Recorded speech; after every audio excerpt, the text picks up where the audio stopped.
Hello, everybody, and welcome to another episode. So, this episode, I'm with my good friend Josh Waddell, who's a GB wheelchair fencer. So, Josh, please introduce yourself, mate.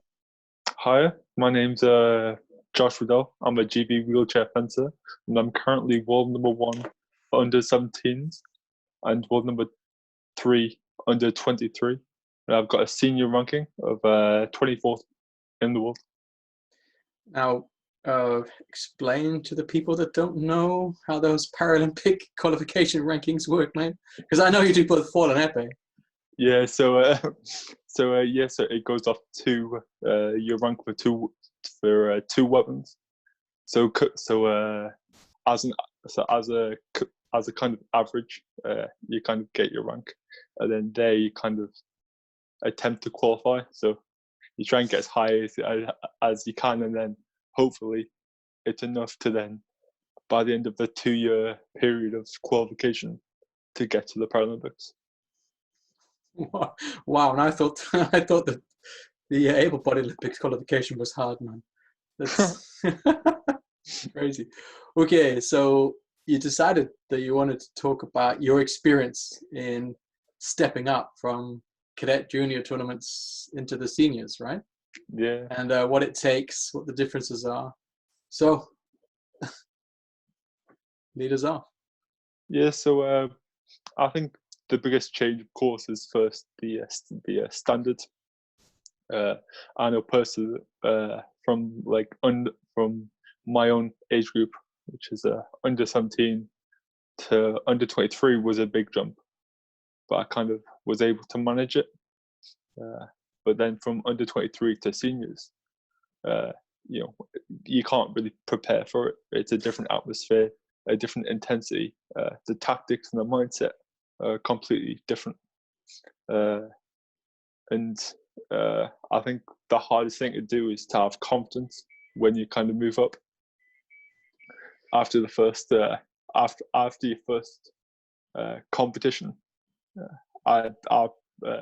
If most people are like me, they didn't do too well in the first senior event. So okay, if it's not too painful to talk about, can you talk about what happened? Yeah, so my first senior event, it was foil day. I thought, oh yeah, I've been okay. I've been training 2 times a week. I thought that was enough. Okay. I was wrong. I think I got 2 points out of a pool of 8. Oof, that's a baptism of fire right there, right? Yeah, I was 15. First senior event. I just did what any 15-year-old would do. Just started to sob. Went into my room. Went, oh, I'm rubbish. I'm rubbish. But yes. Okay. So it was quite rough. So how did you overcome? Who helped you? How did you do it? Aside, I mean, I assume you didn't lie in a room and cry for a week. No, because the day after I had épée, so I kind of thought, foil. Oh well, let's try it. Let's try it épée. And because I did so bad the first day, I knew that I couldn't do any worse. So I just tried my best. I tried to get all the nice hits. Tried to do what my coach said. I came away with 3 and 3, so quite a nice pool. Nice. Okay. And so you think the good, well, if we're going to use British colloquialism, the good kicking you got the day before helped you to relax and do what you needed to do? I think that's a big part of the transition is to realize that you are going to lose, and no matter how good you were as a junior, you could be number one for the whole season. Coming to seniors, the bigger, the more intelligent, they can analyze you a lot better than you can analyze them. So you just got to take the losses, but learn from them. I think the biggest thing is to when you lose is to not go up and cry about it. It's to actually stay in that atmosphere and try and learn from different fences. So say if I got beat by by a Chinese fencer, then I might watch how when he moves on to the last 8 or the last 4, how another fencer deals with it. Yep. Then I would reflect on my own performance. And I think for juniors, it's about starting that process early. So starting able to see how much progress you need, because I thought that I was great and that I was going to come into the circuit and just go like, oh, I might get last 8 or I might get a medal. But then you've actually realised that you've got a long way to go. Wow. Okay, but then you're talking about, well, first of all, let's talk about you're a 15-year-old who's able to take a beating, come back, and then actually think that you should reflect on what you need to improve. No, That's a lot of maturity. No. So so that took 2 years to build up. So I'm 17 now. I think it's only been the last year and a half where I've actually, for like half the year, I was just every competition I would fail. I would get upset. I would just go to my room and I would cry in the shower or do something close to it. Wow. Okay, so I mean, so for someone that sees you now, right, everything looks good, but it's like the comic pictures, right, where they see someone who's successful, and then behind them you see all of the failures that they've had to endure to get up, right? Yeah. So for what I would say for juniors trying to move up is like, don't like take every opportunity you get to go, because these failures, like, everyone loses. So everyone on the senior circuit would have lost way more than you because they've been because they've been around way longer. And no one really cares if you lose, if you don't score a point. Like, it doesn't really matter, because you'll just go back, you'll train again, and the next chance you get, you might get 1 point, and then you go back, you train again, and it's just a constant cycle of trying to train, progress, and hope, and eventually the success will come. Okay, so we're not just talking about tactical skills or technical skills or just physical strength, right? You're talking about other training. You're talking about training your emotions, training your mind, training your mindset, right? Yeah, of course. So I think you can get through juniors with quite a narrow mindset of just success, because you're all the same age. You're all teenagers or just young adults, so you're full of life. You think you're absolute world beaters, and then you kind of have to digest quite quickly that you're going to lose, because there's someone who's quicker or there's someone who's more intelligent than you. So unless you change and adapt, then that'll never change. But the only way you can do it is you've got to have this progressive mindset. So you don't only see, I'm going to win this competition or I'm going to win this fight. It's more like, I've got to win the first point, and if I can win the first point, I can win the second. And if I can have 2 points, I can get 5. If I can get 5, I can get 15. If I can score 15, then I can score 15 4 times to get to the final. Nice. That's a very robust and resilient way to look at it, right? But okay, yeah. So how did you learn those coping skills? I mean, it's not just being slapped down and getting back up, right? You have to train those skills somehow. Yeah, so I would say just talk to your coach. Like try not to hide your emotions, because they're gonna feel what you feel. They might not show, but they'll be just as frustrated, probably because you didn't do a nice action like you've done hundreds of times, but you've just been so nervous that you can't even do like a simple power post or just a cut to head or just a stop hit. But we just try and work with your coaches, and I think that's where as a junior you need to talk with your coaches about this change, because it is a big change and there's no way around it. So you've got to kind of assess with your coaches, like, what's your goal, like, because you can't have this big goal of being world number 1 junior and world number 1 senior in the same year. So you've got to kind of break it down and minor successes, and eventually it'll all plan out. All right. So you're just like taking it like in little chunks. Yeah. So just breaking it down. So if you see the world number one, and you see he's really quick, he's really intelligent, he changes right away. Then you break it down. You're like, okay, so I need a quicker lunge, but how do I get the quicker lunge? Yep.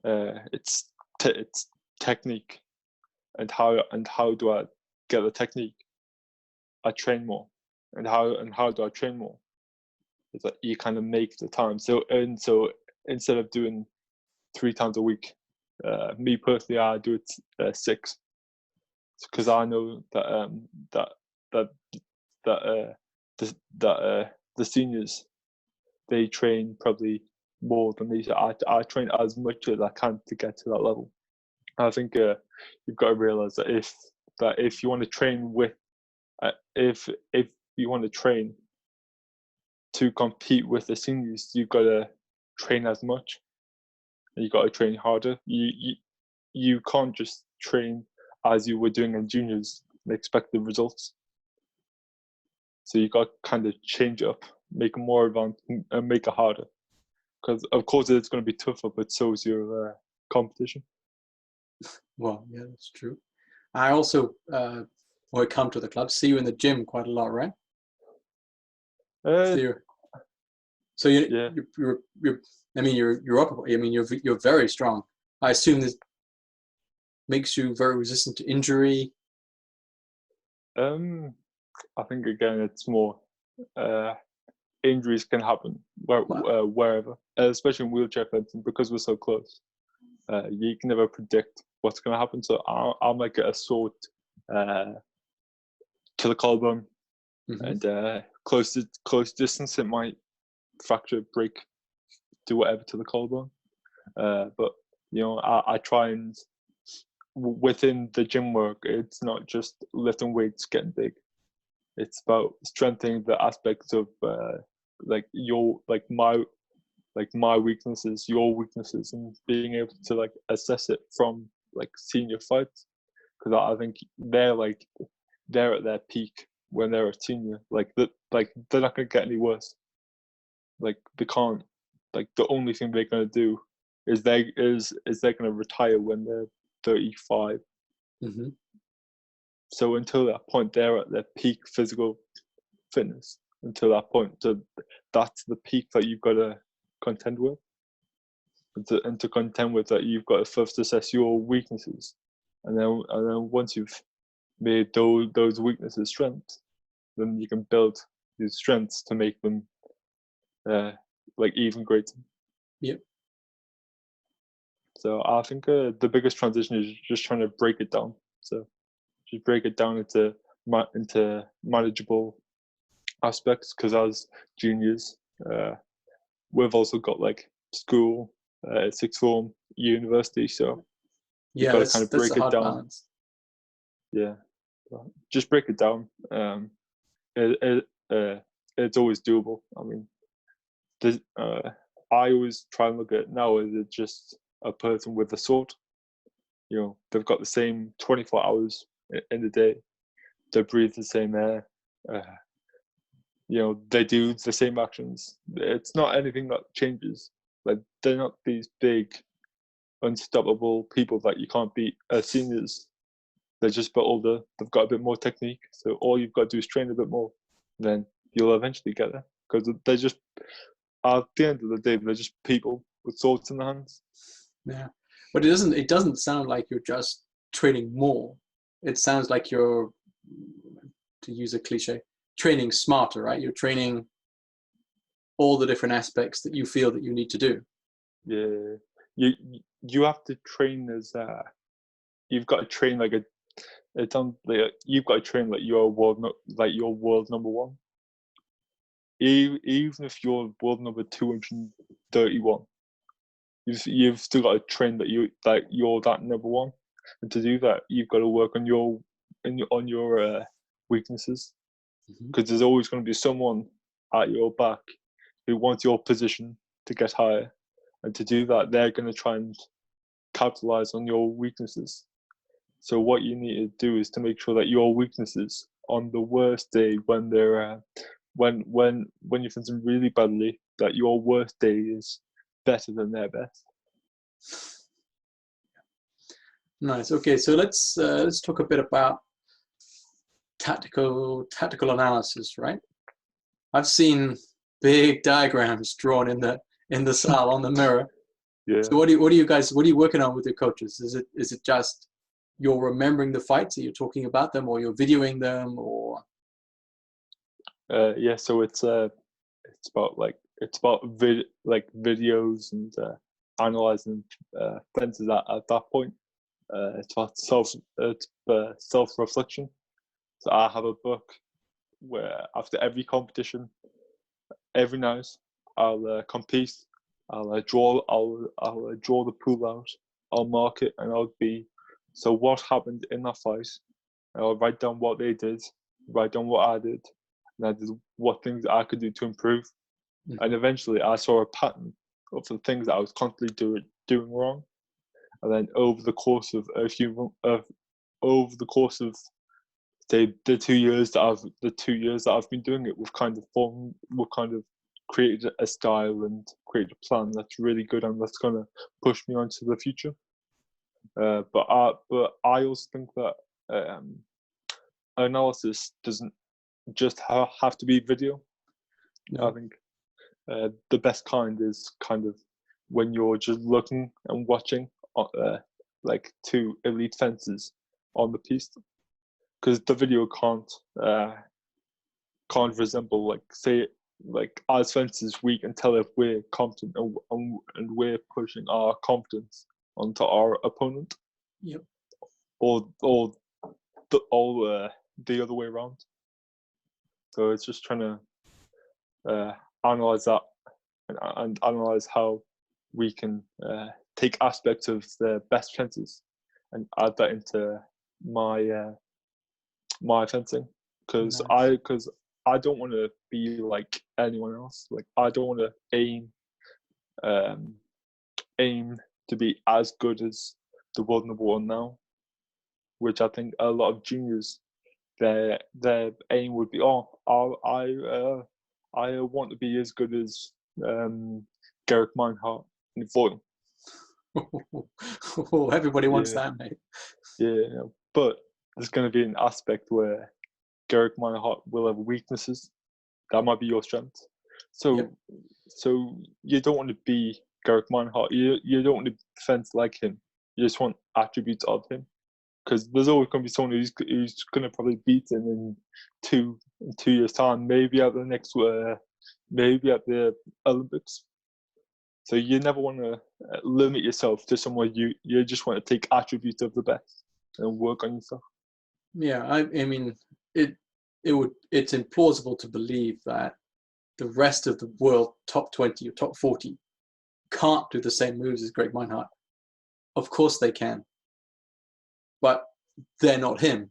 So they have to use, they have to, well, this move, it's beautiful. Okay, I'll do it in lessons because it develops skill, but in fights, poof, it's gone, because physically my arms are too long, or I'm too short, or it never works for me. So you got to, take what's useful and discard the rest.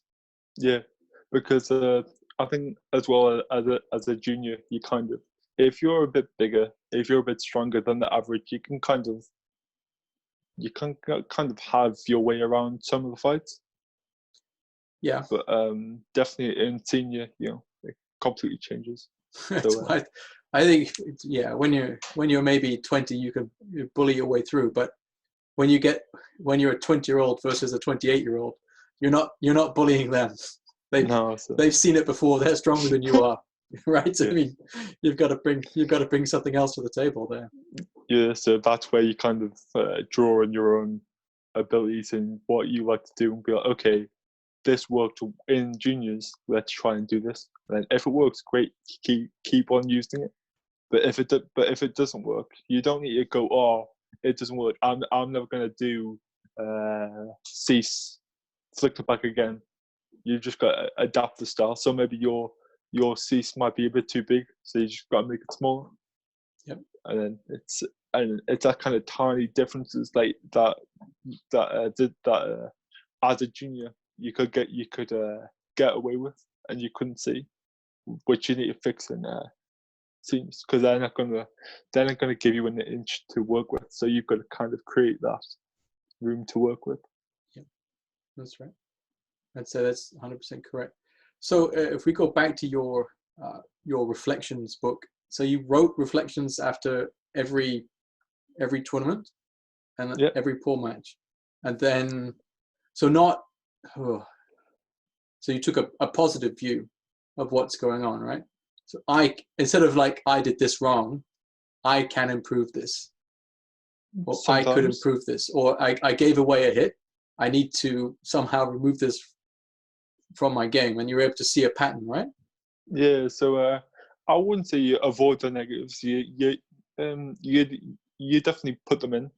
And you go, oh, I was this. I wasn't good enough at this, and you acknowledge that did happen, but you don't dwell on it, which is the key aspect, I think. Okay. Yeah.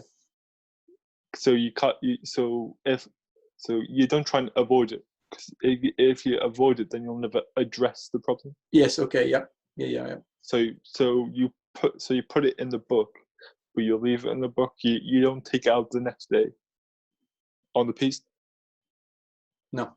All right. So it's like, and then eventually, after 2 or 3, 4 competitions, you'll see the same positives, the same negatives, and then and then the negative that appears the most, you can work on that, and then eventually you'll see that disappear and maybe even become a strength.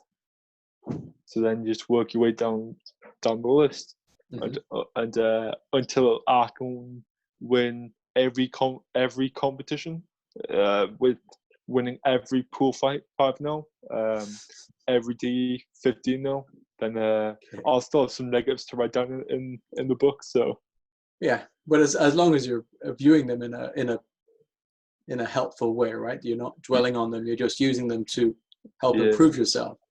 I think the idea is to get it out of your head and onto a book, so you can leave the book in the room, which is to get the thoughts out of your head and just positive, confident thoughts. Remember how to have a confident body language, which is just small things that I think in seniors you kind of learn how to make yourself look confident. So maybe like move your shoulders in the morning, put them back, take your head up, walk confidently. Like don't shrivel up and look down and go, oh, big scary 26-year-old over here. He's my D in the 32, and he's going to smash me. You kind of just got to learn like small tricks to kind of progress. Okay, so now let's say you're going to talk to someone that doesn't know these tricks. How would you advise them to learn them? Where can they learn them from? Aside from joshwaddell.co.uk mental coach, right? Which I assume you're setting up right after this. Just every opportunity you get to compete, just go and just be in that atmosphere. And even so, once you're there, you can compete and you can be in that atmosphere. But when you come back, you've got to kind of just watch. I'm just obsessed with watching just like videos of fencing. So it might not even be disabled fencing. It might be able bodied. It might be men's fencing, women's fencing. But you kind of see a pattern in how they go to the piste, and how they conduct themselves on the piste, and how they and if you see someone who looks confident, looks really confident to you, and you're like, I want to have that kind of confidence, then you kind of shape around what you see, and then you kind of you don't fake it, but you kind of create the confidence by eventually eventually the confidence comes from training. because the reason you're not confident is because you think you're going to lose, and that you really want to win. So it's a fear of failure. Yeah, but what you're saying is even your losing fights weren't failures. Yeah. Huh? So it's kind of trying not to see it as a failure. Yeah, as a sort of long progressive process of just getting better and better. And Yeah, like if becoming an Olympic champion was easy, then everyone would do it, and it wouldn't take 4 years to do it. So yep, 4 years, yeah, just 20 years, or at the last épée, the last men's épée, he waited till he was 40, right? I know. So I think just the big thing is just acknowledge that it's a process, and just try and enjoy yourself as well. Like although it's seniors and it might mean a lot, at the end of the day, you're kind of there because you belong there. And although I've said, seniors is completely different. As a junior, if you've had a good result, don't try and forget about it. So say if you're feeling down and you need to win these last three pool fights to get to the 1-8, then just remember, be like, oh right, this might happen, but I just remember I'm a 3-time junior world #1 champion, and that might give you that bit of confidence. And you're like, yeah, I've achieved that. I've been #1. I've done this. I've done this. I've done this. And then once you realise that you've had so many good achievements, then slowly the confidence builds, and then eventually you kind of I'm in no way, shape, or form void of nerves to win a fence, but I'm slowly getting there where it's more confidence. Yep. Nice. Okay, Josh. I think we're going to leave it there, mate. But hopefully, you and I will be able to do this again, or be able to have another discussion about another aspect of. Definitely. It's certainly we're talking about the mental side of things and the emotional side and picking yourself up. So I hope a lot of fencers find this very useful. And I'll see you. Hopefully, see you very soon in real life, mate. Yeah, definitely. All right. Bye. All right. See you.